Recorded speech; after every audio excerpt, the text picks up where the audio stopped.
Pemirsa, seorang pria di Kelurahan Anak Petai, Banyuasin tega menghabisi nyawa istrinya dengan menebas leher korban menggunakan senjata tajam dan akhirnya meninggal dunia. Selain istri tersangka, juga menebas tangan adik iparnya hingga putus.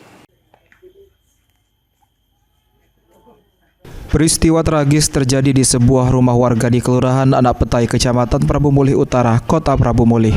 Seorang ibu rumah tangga ditemukan tewas dalam kondisi berlumuran darah dengan luka bacok di bagian leher hingga tewas. Suami korban ialah orang yang telah tega menganiaya korban dan kini sudah diamankan petugas kepolisian di Mapolres Prabu Mulih.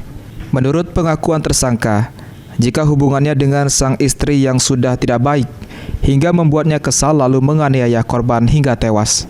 Tidak hanya istrinya, tersangka juga menebas tangan adik iparnya hingga putus.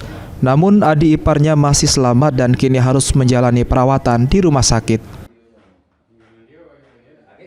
Pas dia keluar, ya adik ipar nak ngeluarin motor kan.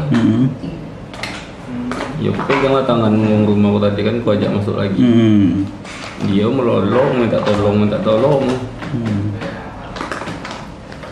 Jadi aku tadi hilap, ambil barang. Ambil barang. Iya.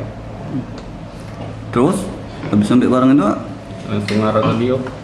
Berapa kali kak? 4 kali Pak. Ke leher? Iya. Untuk mempertanggungjawabkan perbuatannya, pelaku dijerat dengan pasal berlapis dan terancam menjalani hukuman berat. Anggi Perkasa, PAL TV.